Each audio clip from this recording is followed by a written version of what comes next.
Thank you for joining me, Glenora Shipura, on NMH at 1, where we highlight the news making waves in Namibia and beyond, ranging from current affairs, community stories, sports, and economic news. Coming up in this broadcast, Namibia remains second most unequal country globally. 180 Tseiblaagte residents in line for plots. Geingob says, dance to our mineral tunes or leave. Stay tuned for these stories and more news on NMH at 1.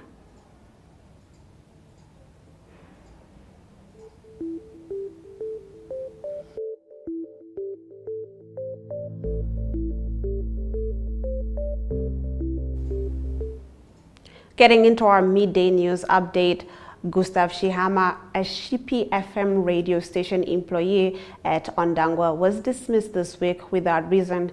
His dismissal prompted other employees to down tools to stand in solidarity with the dismissed employee. Shihama alleges that his dismissal letter does not indicate what he did wrong.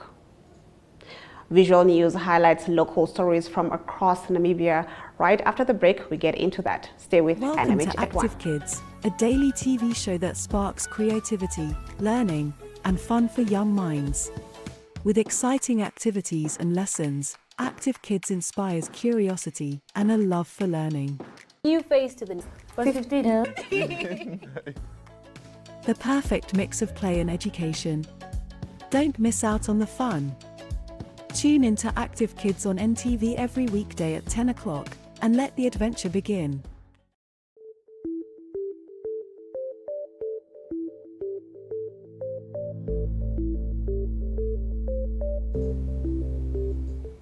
Let's take a look at our visual news. During the official opening of the annual Mining Expo yesterday, the Minister of Mining and Energy, Tom Alwindo, once again emphasized Namibia's position that minerals must be processed locally and value must be added within the country's borders. This after the cabinet earlier this year placed a ban on the export of unprocessed critical minerals such as lithium. Augeta Greg reports. Would be my legacy of this year that it's not the person that matters, the processes, systems, and institutions. So if you have that in place, anybody can come and take over. So that's what I'm trying to prepare. So welcome. The experts can talk about the health situation as I introduce it. It's tough. During the COVID period, I don't know. It was my second term. Inoculation, I had to cancel everything, lock down everything. And some people said that helped us. And of course, you coming in with a little bit, we waited, but then we wait, and we said we are left out. And some friends came, India and China came before our own wait. That's came. So that's terrible. It taught us that we are one in this world. There was no discrimination, no rich country, no poor, no black, white. We all suffer equally. And I hope that what you have taught us is a one world we are living in. I try to coin the concept of one Namibia, one nation, one Africa, one continent, one world, one village. That was President Hage Geingob, who expressed his desire to establish a legacy characterized by the presence of institutions and systems that will allow anyone to assume his position.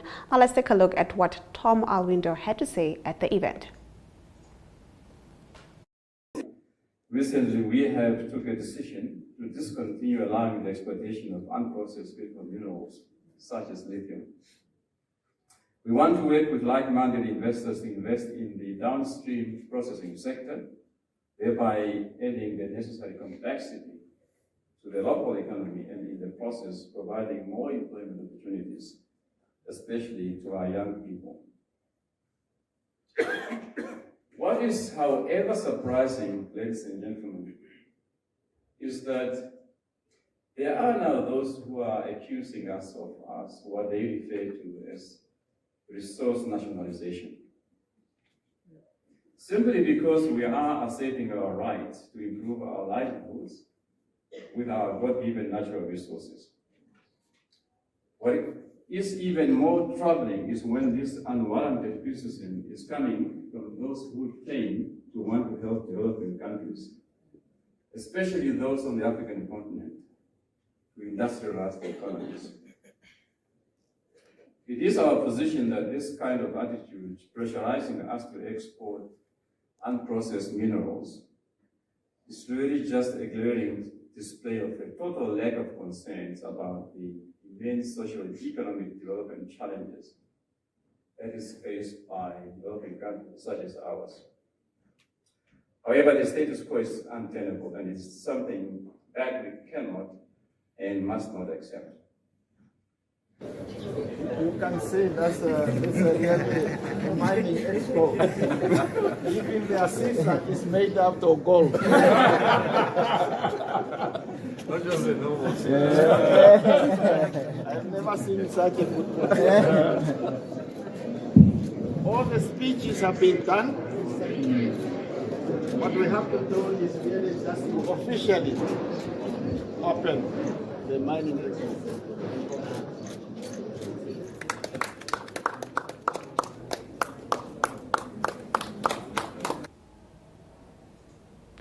After the break, the Namibian Sun leads us into the newspaper review segment. Do stay tuned. Welcome to My.NA Cars, your ultimate destination for everything automotive.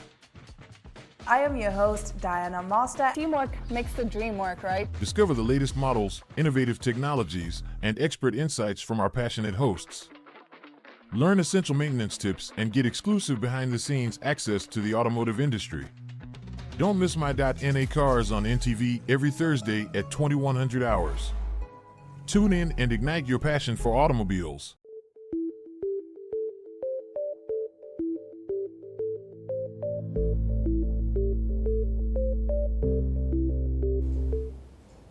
Inside today's daily newspapers, starting off with the Namibian Sun's front page that reports that President Hage Geingob has reiterated Namibia's position against the export of unprocessed critical mineral ore, saying the country will only do business with those who share this vision.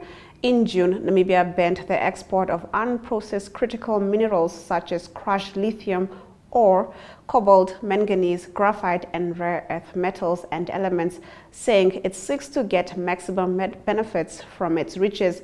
In a speech read on his behalf by Vice President Nangolo Mbumba, Geingob said Africa has an opportunity to change the narrative of possessing abundant mineral wealth, yet faltering under the effects of the scourge of poverty among its citizens.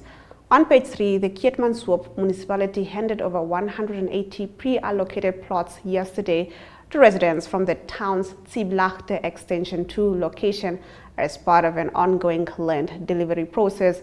According to the municipality's acting CEO, Catherine Boyes, the council realized that the process was too slow and the lack of finances from the government holding back servicing of land contributed to that. We started in Kruon Land, where we already gave out pre-allocations. What this means is that the beneficiaries are guaranteed that the council will go back and prioritize the servicing of land for these people and make sure it is occupiable within a year. On the front page of the Republican, a widely circulated video shows the shocking assault of a 5-year-old girl by her 3 cousins aged 6, 8, and 12. The incident allegedly took place at her aunt and uncle's home in the Asa Block settlement in the Omaheke region in July. The child has since been removed from the house and placed in the care of her mother, Gender Equality Minister spokesperson Lucas Haufiku has confirmed. Haufiku, who condemned the actions of the 3 minors, stated that the incident reportedly occurred at the end of July and the child has since been discharged from the hospital. On page 3, more than half a decade after Perry v. John Kashivivi in 2018 began to write a police series, now turned into a movie. The movie will be displayed tonight for the first time at the Stair Kinakor at the Grove Mall Shopping Center. The movie is about a police officer's interaction with the supernatural and Namibia's colonial history after a man's lifeless body hanging from a tree was discovered.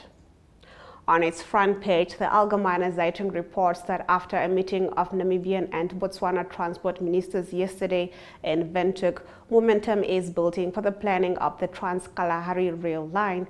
After 9 years of silence, construction is now set to begin in 2025. In 2010, the government of Namibia and Botswana signed a memorandum of understanding to facilitate the development of the Trans-Kalahari railroad line in Namibia.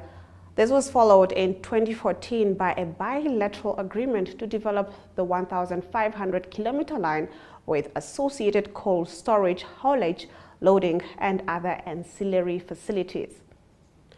On page 3, Deputy Prime Minister Netumbo Nandi-Ndaitwah visited the Namibia Diamond Company to see the production process there. According to her, the diamond industry is of great importance to Namibia and has a great responsibility. In her address to the Namibia board staff and members of the press, she emphasized the special importance of the diamond industry for the Namibian economy and urged those responsible to handle this valuable resource responsibly so that it can contribute to the prosperity of all Namibians. Now, after the break, we continue with a newspaper review. Neo Paints has established a 67-year Namibian legacy, creating personalized paint solutions that blend quality and innovation for the Namibian people. We pride ourselves in being a 100% Namibian-owned company, investing in our country and our people by employing and empowering true Namibians. With every brushstroke, Neo Paints commits to our quality guarantee and always delivering a coat of excellence. At Neo Paints, we always stay true to our country. We are as Namibian as you.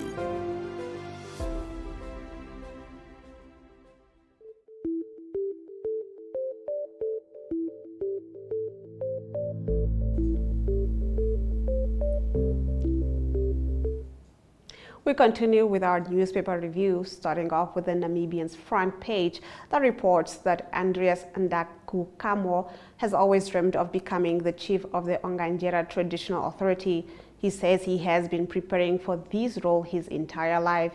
He has served as an assistant to 2 previous chiefs, and he has an understanding of the history and culture of the Onganjera people. When the previous chief, Japhet Mukindi, died in 2012, Ndakukamo was the front-runner to succeed him, but Ndakukamo says he missed out on the position in favor of his nephew because he is a person with albinism. On page 3, Namibia continues to rank as the 2nd most unequal country in the world. According to the World Bank report updated in March with a Gini index of 59.1, Namibia has 2nd to South Africa. The Gini index measures the extent to which the distribution of income among individuals or households within an economy deviates from a perfectly equal distribution. The reports say the duality of the labor market combined with slow job creation and low primary sector productivity has resulted in very high unemployment figures in Namibia. Last year, the report found that the Southern African Customs Union member states, Botswana, Eswatini, Lesotho, Namibia, and South Africa, represent the world's most unequal region, though there are differences across countries, with Namibia and South Africa distinctively having higher inequality than the rest, and Lesotho the least. New Era's lead story reports that as the 2024 elections draw closer, the SWAPO-led government finds itself stuck between a rock and a hard place to either submit to veterans' demands or risk suffering at the polls. The stern ultimatum to the government has been placed on the table by the former Refugees Repatriation Association of Namibia. The association claims to have over 4,000 members. Next November, Namibians will elect a new president and National Assembly members. Now, a group of SWAPO war veterans under the rallying cry of no pay, no vote are demanding an increment of the monthly grant, fishing quotas, mining concessions, and training. On page 3, an employee accused of stealing at least $2 million Namibian from the Namibia College of Open Learning has resigned while still under investigation. A statement issued by the institution reveals. Now, the employee has also committed to repay whatever they stole from the entity. It is worth noting that the staff member implicated in the alleged wrongdoing has voluntarily resigned and signed an acknowledgement of debt, which paves the way for the recovery of the misappropriated funds, said NAMCO's spokesperson Laimi Bago in a statement yesterday. On to Market Watch, which reports that meat was 9.2% more expensive in July on an annual basis, according to data provided by the Namibia Statistics Agency. In July 2022, annual meat inflation stood at 3.7%. Similarly, looking at fish, which can be consumed as a substitute, the commodity recorded an inflation rate of 12.6% in July, compared to 6.8% recorded in July last year. Other data indicates between January and July, meat inflation averaged 9.4%, while fish averaged 10.7%. Woolworths hikes dividend as margins pick up. An update on this coming up after the break. Welcome to What's Cooking, where culinary passion meets expert insights. Somebody must really want to cook and want to cook good food. Immerse yourself in the bustling world of professional kitchens as top chefs create mouth-watering dishes. Join us for in-depth interviews as our host explores the experiences and expertise of our guest chefs. Don't miss out. Tune in to What's Cooking on NTV every Friday at 2100 hours and let the culinary adventure begin.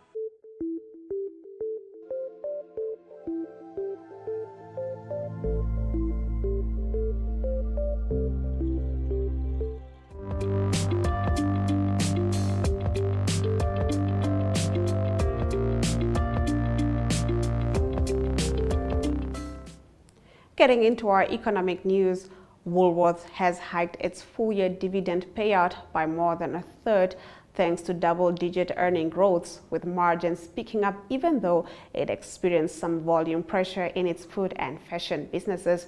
The JSE-listed retailer, which reported results for the year to 25 June on Wednesday, was also boosted by the sale of Australian fashion business David Jones in March, but also had to contend with higher costs and increased food waste due to South Africa's ongoing power interruptions.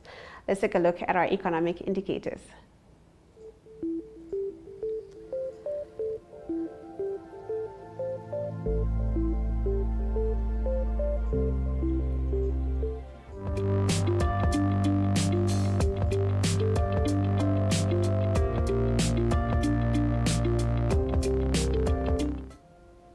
The Namibian dollar trades against the British pound at 23.82, against the euro at 20.45, against the US dollar at 18.82, 2 Namibian dollars and 58 cents gets you 1 Chinese yuan.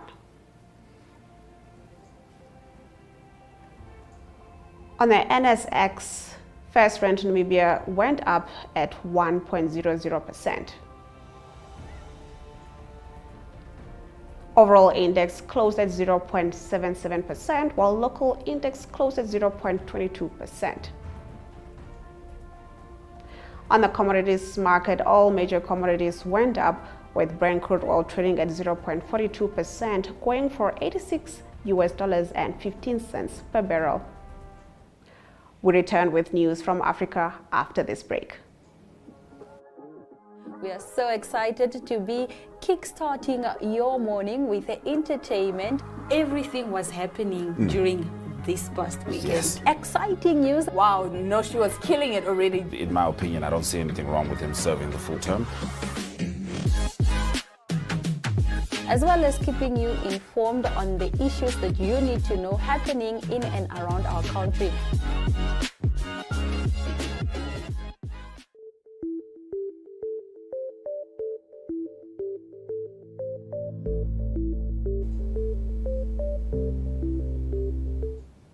Let's take a look at our news from across Africa.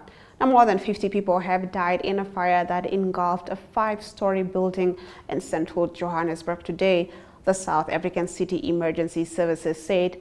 Spokesman Robert Mulaudzi said another 43 people were injured in the blaze that broke out in the pre-dawn hours. He said the death toll was likely to still increase in what he described as effectively an informal settlement. Over 20 years in the service, I have never come across something like this, Mulaudzi said. Firefighters who were called to the scene put out the flames and search and recovery operations were ongoing. At least one child was among the dead, Mulaudzi said. It was not immediately clear what caused the blaze, which broke out overnight. The building, which has been evacuated, is located in a deprived area of what used to be the business district of South Africa's economic hub and was used as an informal settlement, Mulaudzi said. After the break, we get into your international news. Do stay tuned.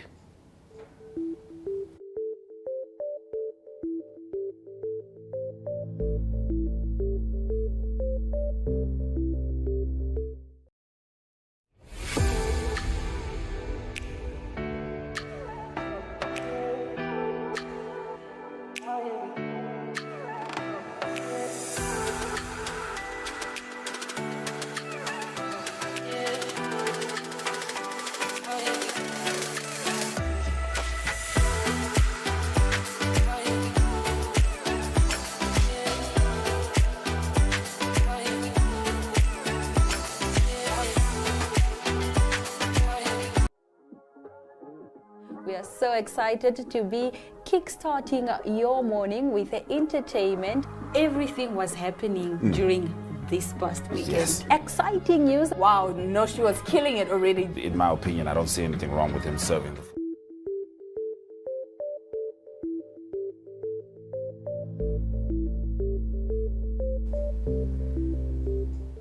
Getting into our international news, New York's Attorney General on Wednesday asked a state judge to declare, even before the start of a trial, that Donald Trump committed fraud by submitting false statements to bankers and insurers and overstating his net worth by up to $2.23 billion US.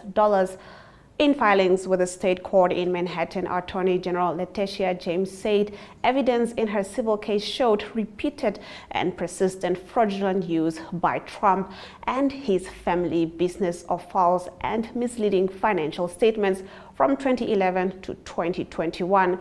James said inflating the value of more than a dozen assets by hundreds of millions of dollars established the defendant's liability for fraud under the state's executive law. Now, less than an hour after James' filing, lawyers for Trump and the other defendants filed their papers seeking to end what they called James' crusade against President Trump and dismiss the entire case. Citing a recent appellate court decision, they said that many of the transactions James challenged took place too long ago to be reviewed in court, and said the Attorney General offered no proof that anyone was harmed by the remainder. After the break, we get into your sports news. Do stay tuned.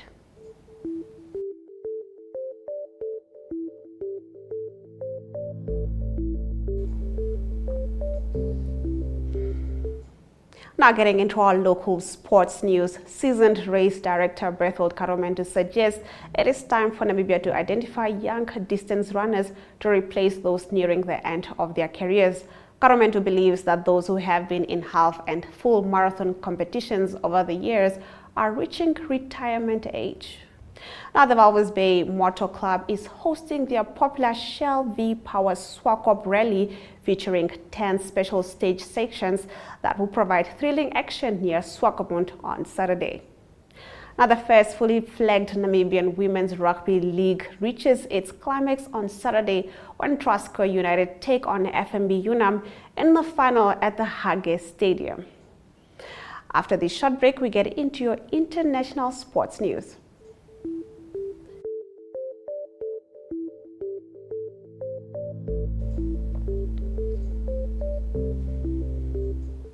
Now, Romelu Lukaku was treated to the sort of fanfare more commonly reserved for rock stars when he touched down in Rome this week, hailed as Rome's savior ahead of their clash with rejuvenated AC Milan today.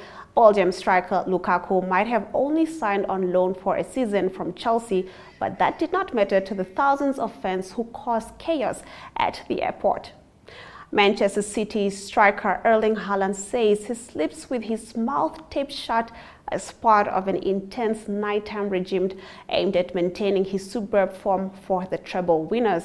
Haaland follows an unusual routine in the evening that includes mouth tape and wearing blue light blocking glasses for 3 hours before going to bed. Certainly looks like a recipe for success. Now, FC Cincinnati led the way into the Major League Soccer playoffs on Wednesday as the slim postseason hopes of Lionel Messi's Inter Miami took a hit with a goalless draw against Nashville. After the break, we get into the news highlights from today's broadcast.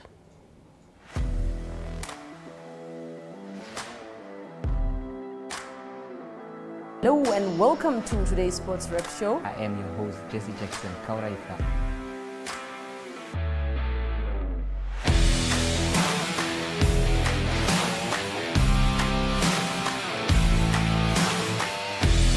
In replay, Namibia, who had won the toss for the first time on this tour. Good day everyone, time for international sports news, starting off with tennis news both on the WTA for women's and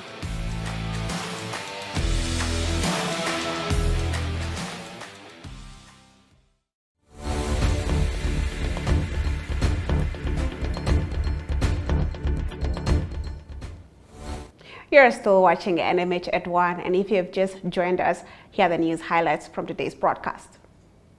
More than 50 people have died in a fire that engulfed a 5-story building in central Johannesburg today, the South African city's emergency services said.